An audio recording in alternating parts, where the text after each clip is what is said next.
ಬೇರೆ ಕಂಟೆಸ್ಟೆಂಟ್ ಗಳ ಫ್ಯಾನ್ಸ್ ಕೂಡ ಏನ್ ಹೇಳ್ತಾ ಇದಾರೆ ಅಂತಂದ್ರೆ ಜಾನ್ವಿ ಇಷ್ಟು ಬೇಗ ಹೊರ ಬರುವಂತ ಕಂಟೆಸ್ಟೆಂಟ್ ಅಲ್ಲ, ಇನ್ನೊಂದ್ ಸ್ವಲ್ಪ ದಿನ ಇರ್ಬೇಕಿತ್ತು, ಅಂದ್ರೆ ಬೇರೆಯವರಿಗಿಂತ ಅವ್ರು ಡಿಸರ್ವ್ ಇದ್ರು ಒಳಗಡೆ ಇರೋರಿಗಿಂತ ಅಂತ. ಇದೇನ್ ಅನ್ಸುತ್ತೆ, ಯಾಕಂದ್ರೆ ಒಂದ್ ಟೈಮ್ ಅಲ್ಲಿ ಜಾನ್ವಿ ಹೊರಗ್ ಬರ್ಬೇಕು ಅಂತ ಮಾತಾಡ್ತಾ ಇದ್ದವರು, ಯಾಕಂದ್ರೆ ಅಲ್ಲಿ ಒಳಗಡೆ ಸಾಕಷ್ಟು ವಿಚಾರಗಳಾಗಿತ್ತು, ಅದು ಹೊರಗೆಲ್ಲ ಸಿಕ್ಕಾಪಟ್ಟೆ ಟ್ರಾಲ್ ಆಗಿದ್ದು. ಬಟ್ ಇವತ್ತು ಅದೇ ಜನಗಳು, ಅದೇ ಫ್ಯಾನ್ಸ್ ಇಲ್ಲ ಜಾನ್ವಿ ಇನ್ನೊಂದ್ ಸ್ವಲ್ಪ ದಿನ ಇರ್ಬೋದಿತ್ತು ಒಳಗೆ ಅಂತ ಹೇಳ್ತಿದ್ದಾರೆ. ಇದ್ರ ಬಗ್ಗೆ ಏನ್ ಹೇಳ್ತೀರಿ ಜಾನ್ವಿ? ಇಲ್ಲ, ನನಗೆ ಖುಷಿ ಆಗುತ್ತೆ. ಅದು ಅವ್ರಿಗೆ ಅನ್ಸಿರೋದಲ್ಲ, ನನಗೂ ಅನ್ಸಿದೆ, ನಮ್ಮ ಫ್ಯಾಮಿಲಿ ಅವ್ರಿಗೂ ಅನ್ಸಿದೆ, ಹತ್ರದಿಂದ ಬಿಗ್ ಬಾಸ್ ನ ನೋಡೋರು, ಅನಲೈಸ್ ಮಾಡೋರು ಎಲ್ರಿಗೂ ಅನ್ಸಿದೆ. ತುಂಬಾ ಮೆಸೇಜಸ್, ನೂರಾರು ಮೆಸೇಜಸ್ ಇಷ್ಟಿಷ್ಟುದ್ದ ಟೆಕ್ಸ್ಟ್ ಮಾಡ್ತಾ ಇದಾರೆ. ಅದನ್ನೆಲ್ಲ ನಾನು ಆಮೇಲೆ ಹಾಕೋಬೇಕಂತಾನು ಅನ್ಕೊಂಡಿದೀನಿ.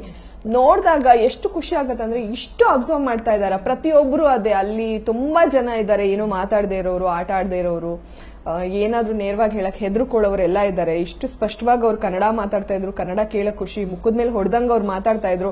ಟಾಸ್ಕ್ ಅಂತ ಬಂದಾಗ ಯಾವ ಹುಡುಗಿರು ಅಷ್ಟು ಚೆನ್ನಾಗಿ ಆಟ ಆಡ್ತಾ ಇರ್ಲಿಲ್ಲ. ಅಷ್ಟು ಟಾಸ್ಕ್ ಆಡಿ ಸುಸ್ತಾದ್ರು ಗಂಟೆಗಟ್ಲೆ ಕಿಚನ್ ಅಲ್ಲಿ ನಿಂತ್ಕೊಂಡು ಅವರು ಅಡ್ಗೆ ಮಾಡ್ತಾ ಇದ್ರು. ಅದನ್ನ ನೋಡ್ತಿದ್ದೆ, ನಿಮ್ ಕೈ ಫುಲ್ ಮಾರ್ಕ್ ಆಗಿ ಹೋಗೇ ಇಲ್ಲ.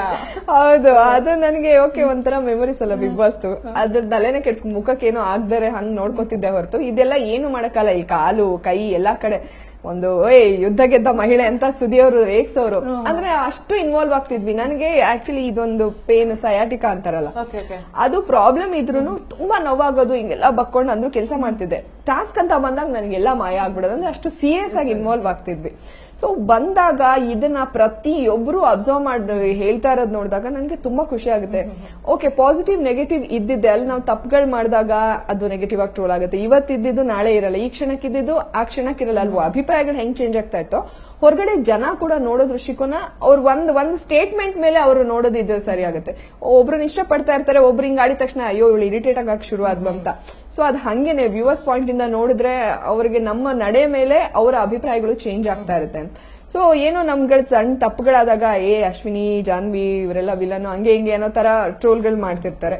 ಆಚೆ ಬಂದಾಗ ಅಲ್ಲಿ ಒಬ್ಬ ಹೀರೋ ಆಗ್ಬೇಕು ಅಂದ್ರೆ ವಿಲನ್ಗಳು ಇರ್ಲೇಬೇಕು.